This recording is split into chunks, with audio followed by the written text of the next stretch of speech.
2, 1, go. Hi. Hi.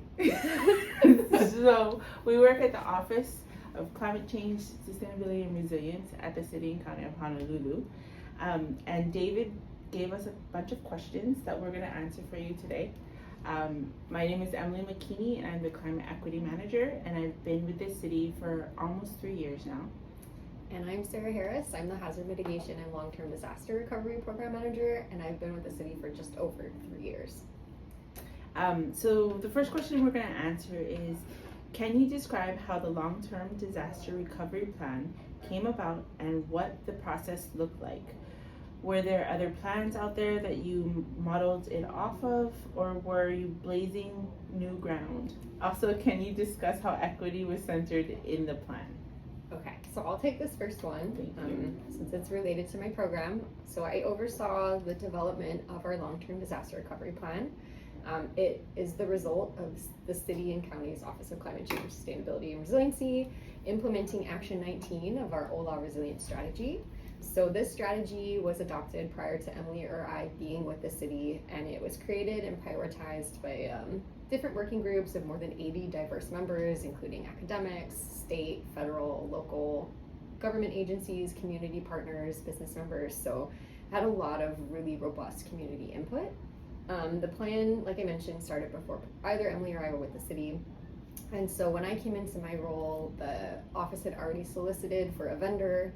We put out a request for a proposal, and it really laid out what the plan should kind of look like. Fortunately for us, our vendor Civics were extremely knowledgeable about long-term disaster recovery. They're based in New Orleans. They have a lot of experience post-Katrina. So we really leaned on them to provide insights around like our governance framework and actions we could take before or after a disaster to kind of make our recovery more efficient. But we also looked to other communities that were recovering post-disaster because there wasn't a whole lot of pre-disaster planning out there at the time.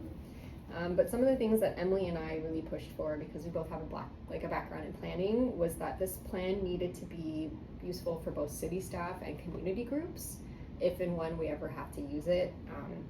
We just wanted to make sure it was written in a way that people could understand and could read, and so that way the city is really being held accountable for doing what we say we're going to do in the document.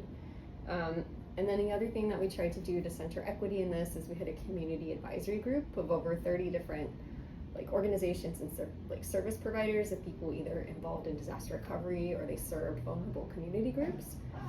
They really helped us inform our guiding principles, the mission statement of the plan, objectives and programs and projects in our recovery action areas.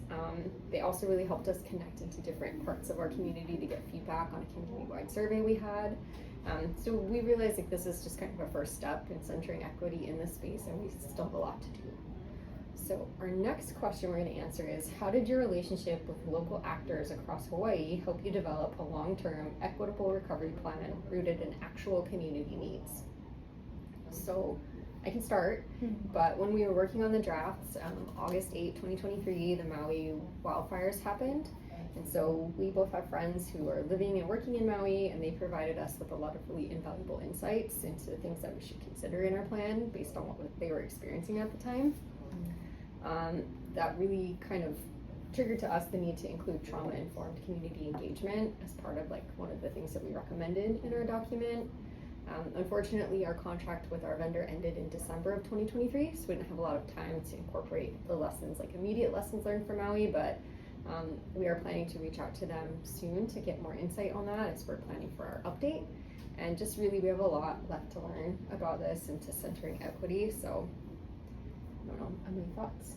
Yeah, I guess the one takeaway that I had during this process was that it's important to hire within the community. Sarah has been here for a really long time, and I was born and raised here. And so with that, allowed us to have these connections where candid conversations could happen. We were able to hear where the gaps were from government services and where they were filled by community, and which is strongly seen within Sarah's, I'm sorry, I always say it's Sarah's plan, but the long-term disaster recovery plan. And also, it was just, no, You're doing great. We're doing good. But I mean, that's kind of all I really have to add to that. I know that, for example, my son goes to a Hawaiian immersion school, and it was just by that fact I was learning that those Native Hawaiian schools were sending canoes out with resources. And this is just information we're lucky enough to know because we're part of the community. Yeah, so the next question was, how is Honolulu now thinking about preparing specifically for displaced people? What has led you in that direction? So really what, for us now, why we're kind of focusing on this is like witnessing what happened following the fires on Maui is that it really identified we have a big gap in our plan. It wasn't something that was really thought about or intentionally included when we were preparing the document, and so we just really need to rethink about what that means. You know, seeing that a lot of people from Lahaina were being displaced, both maybe short and long term, and then Emily had brought the point up earlier that, you know, these are generational homes. People have lived on this land for many generations, many of them still living together in this space, so it's like we're not only losing housing, we're losing culture, we're losing community, and so we just need to find ways that we can start thinking about after a large-scale disaster, you know, how do we reduce or try to avoid as much displacement as possible. Yeah, I mean, just adding on to that, Hawaii itself is having a displacement and a housing crisis already as is.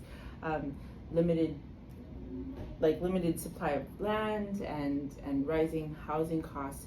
So it's something that we've already been dealing with, displacement itself. So adding on to this burden, it's important for us to center it. It's not work that we